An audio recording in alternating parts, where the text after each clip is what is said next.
Welcome to Hashtag Grow Your Life. Today, I want to talk to you about maximizing your strengths and getting more results with the time you've been given in your lifetime. Now, in business, when we're first starting out, I'm going to start at the baseline here, and then I'm going to go up. Actually, I'm going to do it in reverse order. If you're somebody that is successful and you are making money and you can hire people because you have the money to do so, you need to. In fact, it's a moral obligation to do so. By not doing so, you are serving the planet a lot worse. In that you're not helping anybody out. And what do I mean by this? I'm not talking about creating jobs. I'm talking about you doing things that are not your strength. When somebody is doing what they're not strong in for the purpose of having self-gratification of saying, I did it to feel special and important, they are choosing to have a lesser result for the sake of self-importance. Now, in that, when you're first starting out in your business, you're going to have to pretty much do everything, because you don't have somebody to help you with, or you bring a partner in that can cooperate with you. So look at these as two juxtapositions. One of the biggest things that I notice people do is they start one way because somebody said to do it one way, and then they don't shift when the time comes to go do and then shift over. You need to learn to not be emotionally attached to the decisions you made at one time or period in your life and separate the emotion from it, and then make new decisions as new information comes available. So for instance, if I'm not making money to hire people in the beginning, I am going to have to probably do it all myself if I can't find a partner. If I find a partner, great. Now I need to find somebody that is at least my weaknesses and way better at them than I could ever be. That's great. Now, if you're hiring people, hire out all of your weaknesses. Do not do your weaknesses just for the sake of self-importance. And then learn that it's okay that you started out doing everything and now you're going to have to shift later. It's okay to look at it as a goal that you're going to hire out your weaknesses eventually when you get there. That doesn't mean that you're any less or worse of a person right now, because you are not either. And this is where I think a lot of people get tripped up. At the same time, when you are starting out, you need to do more of your strengths and less of your weaknesses. I've seen people do the very opposite. They spend their time in the beginning doing more of their weaknesses and less of their strengths. And what it is it's a lot of input for very little output.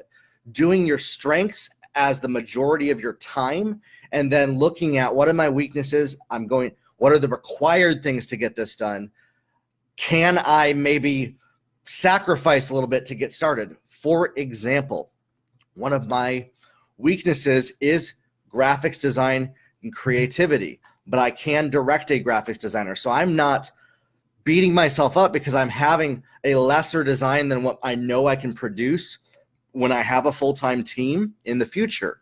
That's not preventing me from making the content that's going to affect people until I get there. Where I see so many people get tripped up is they look at this day of someday where 99% of all of their hopes and dreams live, and they never get there because they're not willing to make choices that maybe 50% is better than 0%. But their pride and ego is saying it has to be 100%. It has to be at the highest level or nothing. Going all or nothing in that when it's something that will have a leveraged result for you is choosing to have a lesser result for the sake of self-importance. Again, so in this, that's where we need to evaluate. What am I doing? Am I choosing to have a lower ROI to feel special, to feed that inner ego that I did all this myself, or that it's perfect, quote unquote, or waiting until the perfect moment?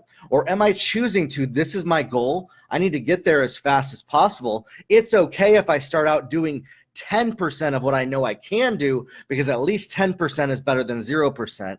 And then 10% compounds later. The people that do that and do 10% and then grow and start to do 20, then 30, then 40, and stack their experiences, get further ahead faster than those that wait until the perfect moment to start and begin. There is no perfect moment to get started. You have to start now. Get started now. And that's one of the biggest things that I really want to help people with. And then I want to look at what is preventing you from getting started now. What is preventing you from shoring up your weaknesses? What is preventing you from maximizing your strengths? And always look at that, self-evaluate. Even I do this every 14 days usually for myself. I go in these 14 to 21 day increments to where If I go 21 days, it sort of becomes a habit. So that's why I bring it back to 14 days. That way it can't become a habit. So I've actually put in a mechanism that prevents myself from creating toxic habits in my life by self-evaluating every 2 weeks in that. And in that, what I can do is I can look at, okay, I'm doing this, 14 days went by. Should I still be doing this thing that I'm doing? Or should I either outsource it or adjust how I'm doing it? Evaluate the results, look back, and then maximize your strengths. You're constantly going to keep doing this. Now, starting out, here's the thing. A lot of people are going to be looking for a rule, a moving scale of 0 to 100 or 80 or 20 to 80. I can't give you that because I don't have the context of where you are in your business right now. Only you can self-evaluate that.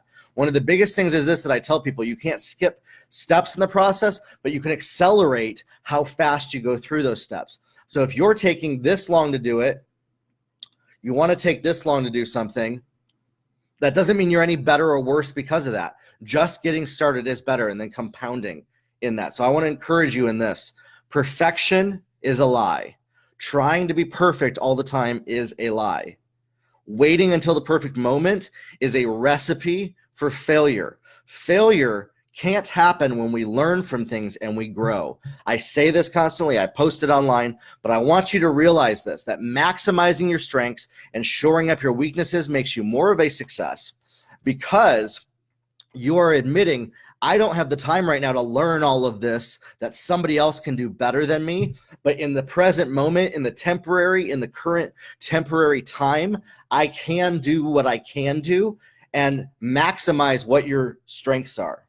Learn something, learn a new skill, learn what you don't know how to do, learn enough that you can at least get started and then hire somebody to take it further. What I've seen a lot of people do is they refuse to learn a new skill and are hoping for somebody else to take it over eventually. And now 2, 3, 4 years pass, and that's never happened. And we're right back where we were 4 years ago, when we could have done at least 10%, at least 20%, at least 30%, and then stacked that right there. Okay? So you don't have to be perfect. You don't have to know everything to get started either. You can gain experience as you grow and then stack those experiences. And if you do this over time and it becomes a practice, this one thing right here that I'm talking about, you might need to rewind the video, start it from the beginning. You're going to start to see results and changes in your life and every other area of your life. For example, if you're struggling with fitness and you're like, I need to be an hour in the gym, start with 10 minutes in the gym. Start with 20 in the gym.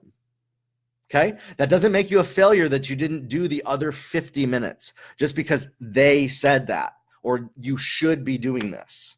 So in that, start with what you can do, get comfortable with it, break out of your comfort zone a little bit. You also don't need to always break out of your comfort zone immediately, full on, head on. You can in areas that you can, but if you create momentum, comfort zone elimination momentum is one of the fastest way to maximize that instead of being stuck. I do not like it when I see people for years hitting the same brick wall over and over again because they're trying to maximize it and they haven't done a 10%, a 20%, a 30% and stack their experiences to then reach that 100% over time. And so I want you to realize that. It's called the compound effect. Great book by Darren Hardy. You need to look it up. The Compound Effect. The audiobook is the best version. 0% or 100 to get from 0 to 100, 1% every single day compounding will get you to 100 faster than waiting for the perfect moment. And in this, we can grow our lives. We can get results. I'm not talking about head knowledge. I'm talking about tangible, go to work and get the job done, people. And in this, your life will change. Join the hashtag Grow Your Life community on Facebook. It's a Facebook group. Look up hashtag Grow Your Life on Facebook. You'll find it. If you do that, we have over 700 people in there. It's a collaborative mastermind where people are sharing their breakthroughs, their secrets, their knowledge, their wisdom, and helping others through their own struggles as well together. It's not about me. It's about everybody else that's in there. Through these videos and the podcast that I'm doing, we're creating a community effort for free on Facebook. Look it up, hashtag Grow Your Life. Have a good one, everybody, and we will talk soon.